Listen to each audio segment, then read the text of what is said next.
Hello there and welcome to Brian Lomax's Movie Talk. Today I'm going to rank all of the Friday the 13th movies. That's all of the original movies plus the remake and the crossover Freddy vs. Jason. So yeah, this isn't one of my favourite series, I must say, but I have seen them all. It does have some highlights, but a lot of lows overall. I think out of the big three, as my good friends Lee and CP have called them, yeah, you know, Freddy, Michael Myers and Jason Voorhees, the big three, I think this is my least favourite. I think the Friday the 13th movies are my least favourite of the three. But as I say, there are still some good moments in here and we'll get into them. So yeah, I'm going to start with my least favourite and work my way up to what I think is the best in the franchise. Also, halfway through this, I'm going to be joined by a very special guest, Graham from Man v Film, and he's going to be talking about his top 5 kills in the franchise. He's also doing a ranking video in which you can find me over there as well doing my top 5 kills. So yeah, go and check that out. But anyway, let's get into it. At number 12, bottom of the barrel, we have Jason X. Yeah, this film is terrible. It kind of just feels like it was done on a TV budget, and it's not helped by the fact that they're trying to pull off some really big special effects. We'll get into some movies in this series where they did try to change things up a bit. They did try to do something new, something different, but it still remained somewhat down to earth, you know. This anything but, not even on earth. So yeah, it doesn't work at all for me. The script is terrible, the dialogue is awful. There are some really good kills in it, and that's about it really. This does have some of the best kills in the series, in fact, but unfortunately there's not a right lot else going for it. And once Jason does get all kind of suited up into his kind of futuristic mech suit, to be perfectly honest, he looks like a Power Ranger, and it looks like the kind of budget that goes in to creating a Power Ranger, and not even the recent movie version, the proper old TV version. Yeah, I give this film a 1 out of 5. Next up, at number 11, we've got Friday the 13th, Part 8, Jason Takes Manhattan.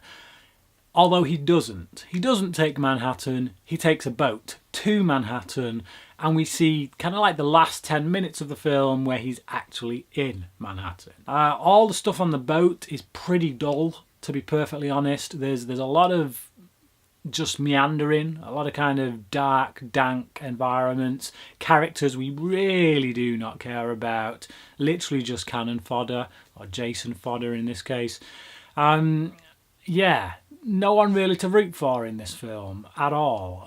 You know, if nothing else, a lot of the other films do at least give us that. Give us a character that we can kind of go, yeah, all right, I kind of want you to live. Go with it. Here, no one. I don't feel attached to anyone. And like I say, the good stuff, which is in Manhattan, the bit we're all waiting for, it's practically non-existent. Yeah, this again is a turd of a film. As with Jason X, this film does have one of my favourite kills from the series in it, but it's just not enough, you know. You're talking like 5 seconds worth of screen time in what is otherwise, again, a bit of a turd. I give this one, as with Jason X, 1 out of 5. And the only reason this is slightly above Jason X is because it does have that more down-to-earth sensibility about it. The budget suits this kind of environment, this kind of style, whereas it didn't with Jason X. So this is marginally better. At number 10, we have the original Friday the 13th film. This is a film I've never really been that into. I think it's got some good kills, particularly the Kevin Bacon one. And that's always good in retrospect, you know, knowing how kind of successful Kevin Bacon went on to become, and then going back, seeing him here. It's kind of like Johnny Depp in A Nightmare on Elm Street, although that was a much better film.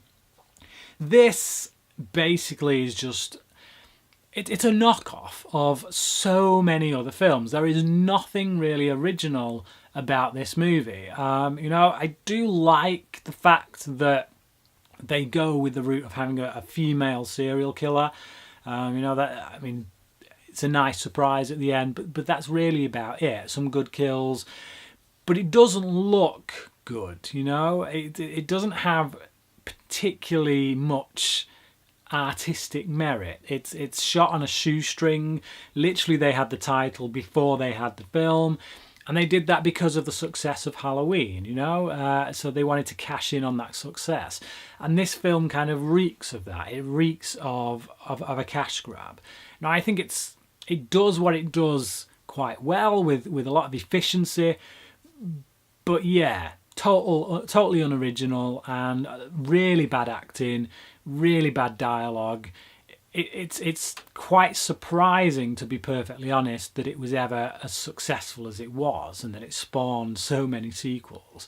It's just my opinion, but there you go. Yeah, to hold this alongside the likes of the original Halloween or the original Nightmare on Elm Street, I think is just crazy talk. I give the original Friday the 13th a 1.5 out of 5. And I'm sure that will make many people who are watching this video probably turn off. But if you stick with me, let's see where we go. I'm sure I've got some nice things to say eventually about this franchise. At number 9, we've got Friday the 13th Part 5, A New Beginning. You know what? Again, this isn't a great film, but I do appreciate that they were trying to do something different here. I mean, I think that comes from the fact that Jason was pretty much dead.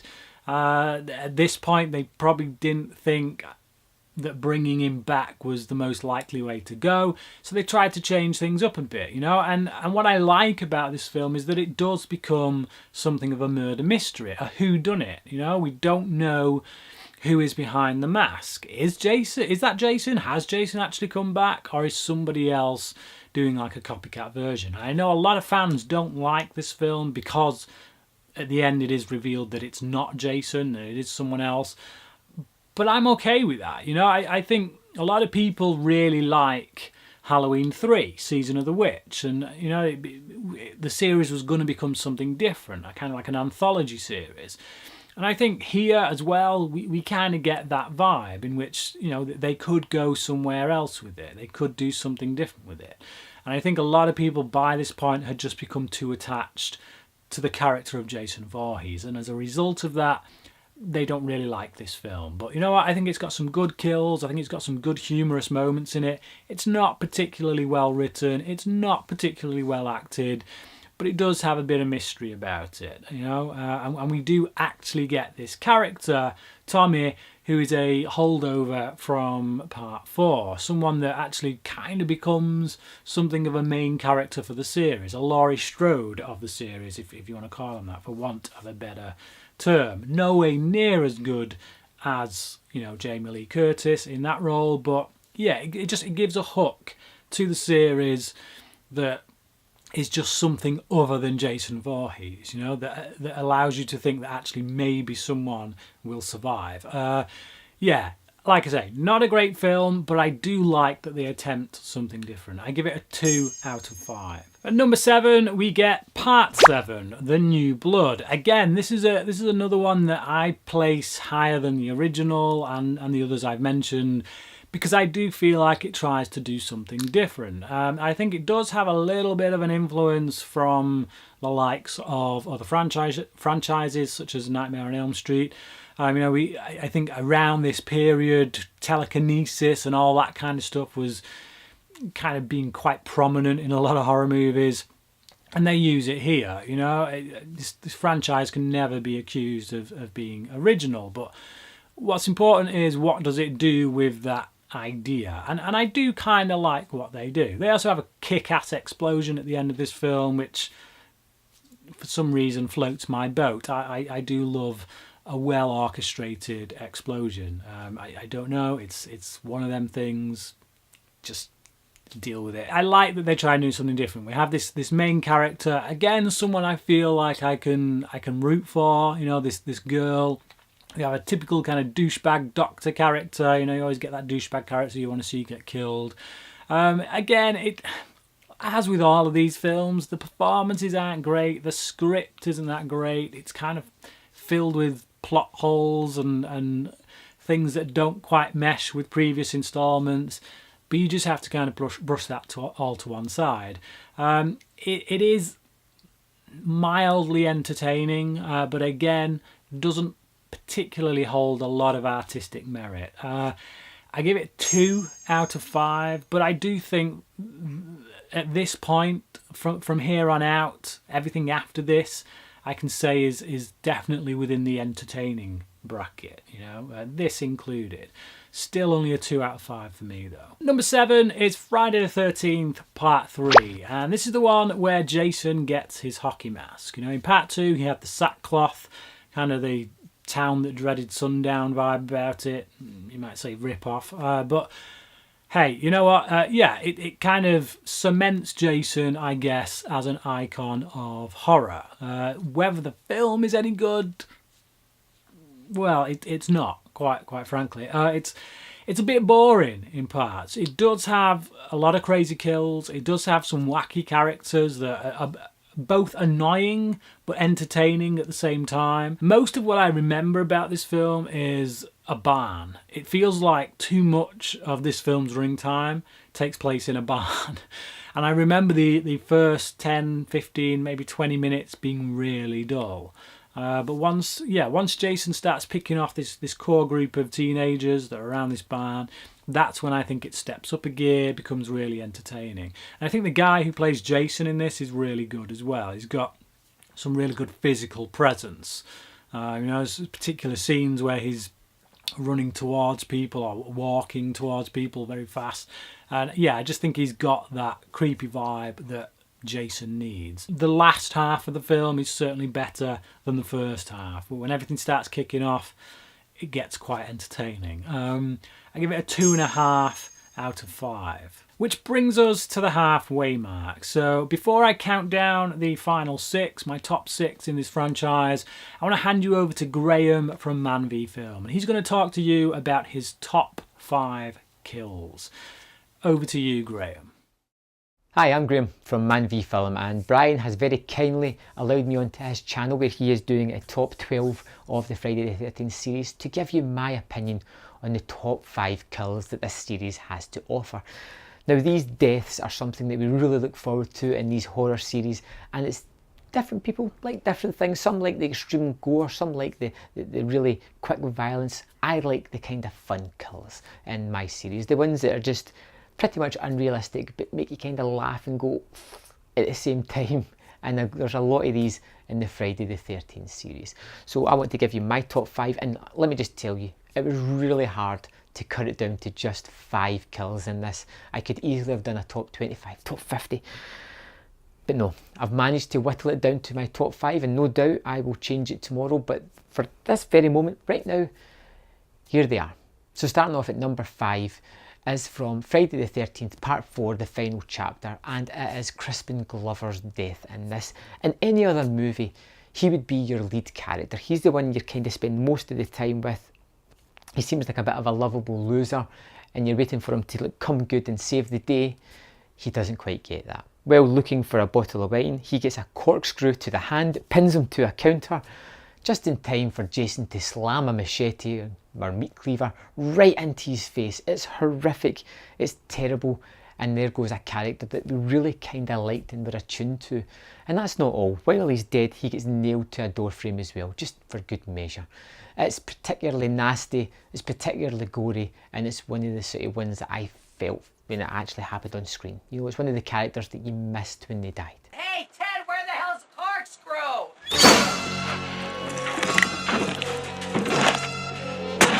Number 4, and it's a kind of wacky one, this is from Friday the 13th Part 3. Now this episode was all about 3D. It was the thing back then, as it happened a few years ago as well, and a lot of the kills in this are aimed towards that. There's one that is completely, but you can just tell it's complete fake and it looks prosthetics and that, but that is when Jason gets a hold of Nick's head and he has him behind a cabin and starts to squeeze him so much that his eye pops straight out towards the camera. It is fun, kind of interesting. The fact that they did this way back in '82 as well, it still looks pretty good. They did it for the 3D effect. I think it's a fun one that, you know, would probably never happen, but it makes me giggle every time I see it.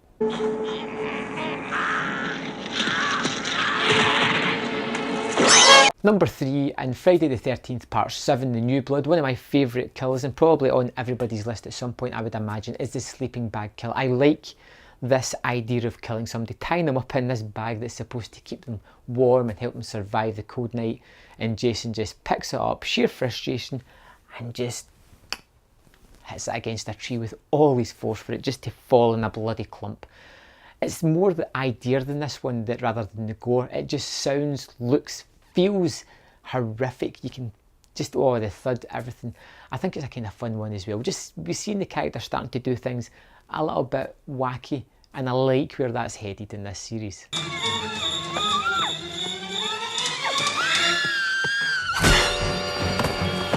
Number 2, and again we're here with another silly one but fun one, and that is Friday the 13th Part 8, Jason Takes Manhattan, and this death is about Julius, the boxer of the movie, the guy who makes it into Manhattan and has a good go at fighting Jason. He is punching him as hard as he can till his knuckles and his hands are bloody and bruised, and he just stops and says, "Give me your best shot."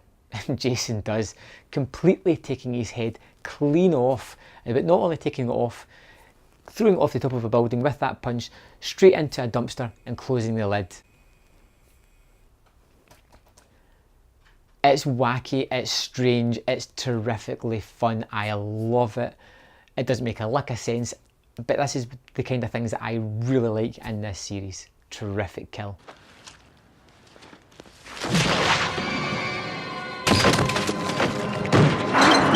And my favourite kill comes from Jason X, one of the poorer entries in the series, I would say, but it does have, in my opinion, the best kill, and that is the liquid nitrogen one. Jason has been reanimated on this ship.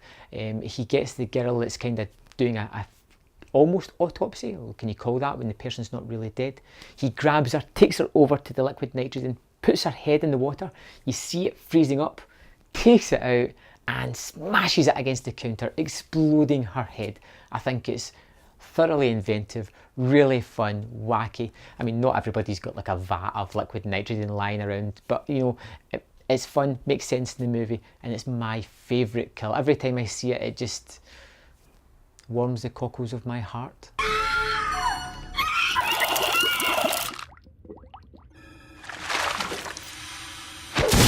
If you're interested in this series, which I hope you are if you're watching this video, I reviewed each and every movie over on my channel, Man vs Film. I'd appreciate it if you want to come over and check it out. And you know, if you just give Brian a little like on this video. So thanks for watching this video, and I'll see you hopefully on Man vs Film.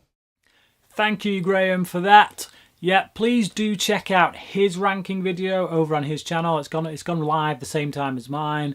I'm doing a spot over on there of my top 5 kills. So yeah, it'd be interesting to see what you think. But let's get back into my ranking with my number 6. And my number 6 is Part 9, Jason Goes to Hell, The Final Friday. Yeah, this is the second Jason movie, second Friday the 13th movie that has the word final in the title. So yeah, if you ever believed that it was going to be a final movie in a franchise where they call their movie final, take heed, because that word just, yeah, it means nothing with regards to horror franchises.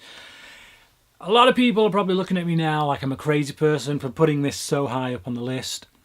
I know it is absolutely riddled with inconsistencies. It really doesn't make sense when you put it alongside the rest of the franchise that came before this. You know, why do certain things crop up now and never did before? The whole, you know, the reasoning behind how you can kill Jason, and yeah, it's not quite tied up the loose end of how he got killed in the one before this, in the installment before this, Jason Takes Manhattan. But I think you just have to assume that when he got burnt up, when he got melted, I should say, by all that sewage, the worm inside him, this evil spirit, whatever it is, escaped and went into someone else. Hey, look, you know what? This is a franchise that, quite frankly, the loosest of explanations is about all you're going to get. The thing with this film is it's entertaining, I've got to say. I really wasn't expecting it to be, because, I mean, I know CP, he loves this franchise, and whenever I brought up Jason Goes to Hell, which I hadn't seen, I was like, I kept on telling him that's the one I need to see. He'd just drop his head. And I'm like, dude, you know what? I've seen it now, and it's actually really entertaining. I get it. As a fan of the franchise, you want everything to tie together as closely as possible, and this just doesn't do that. But as a self-contained film, as a solitary, I don't know, guess almost like a rebooting of the franchise, for me personally, it works because it's so entertaining. It has much of the vibe of Part 6 about it. We'll get into that, because obviously I've not mentioned that one yet, so it's still to come. But it does have a lot of that kind of humour, a lot of the over-top stuff going on. This has some real body horror stuff, kind of like David Cronenberg level body horror stuff.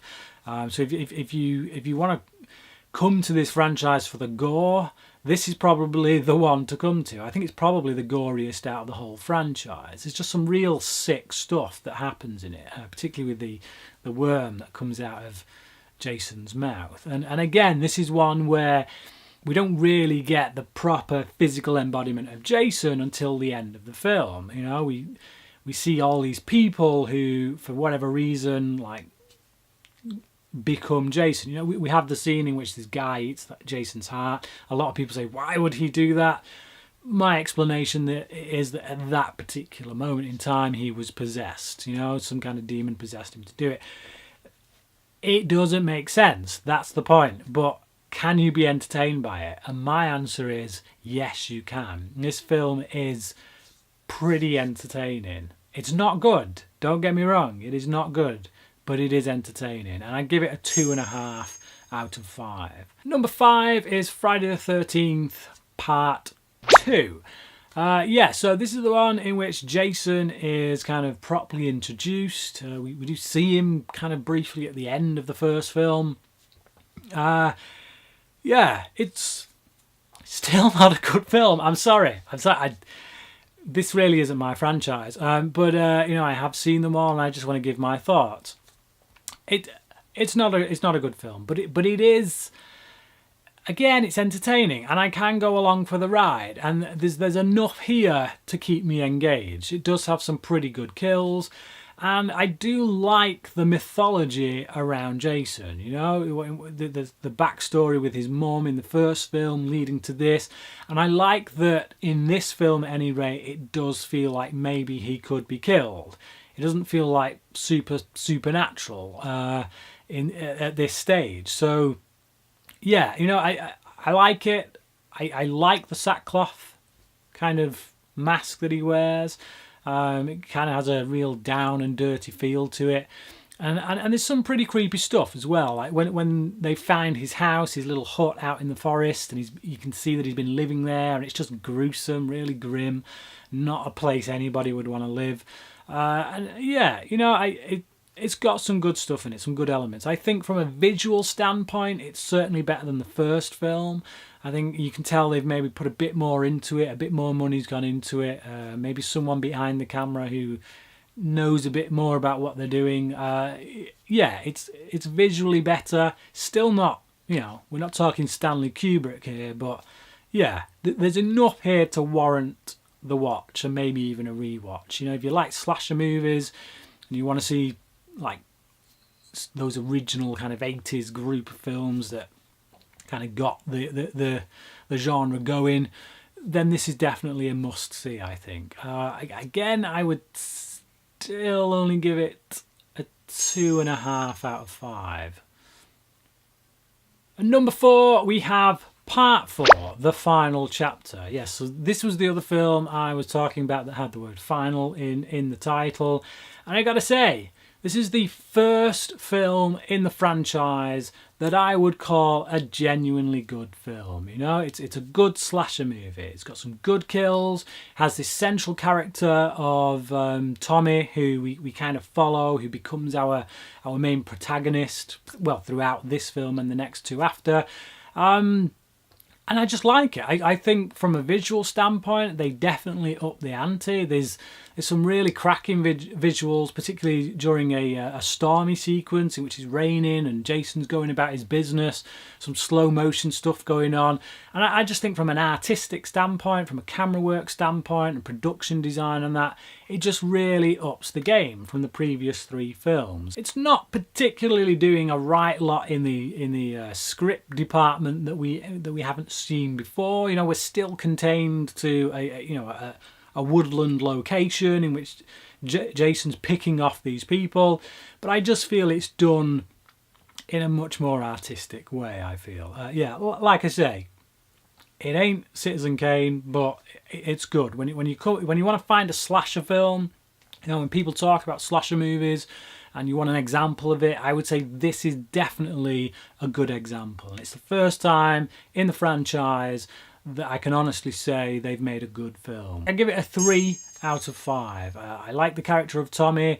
I like some of the kills, and there's even some funny moments, particularly the moment in which the guy is screaming that he's killing me. You know, there's that moment where he's killing me, and I'm just like, who would say that when they're being killed? It's a bizarre moment. It gets a chuckle out of me.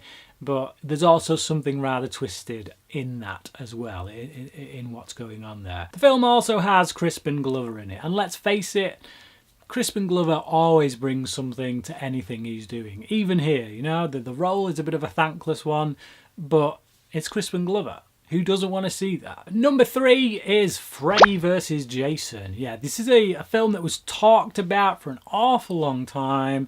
You know, we even got the Freddy glove at the end of Jason Goes to Hell coming, and we thought it was going to be the next film, but it wasn't. We ended up getting Jason X, and it got put on hold, and we're like, are we ever going to get this film?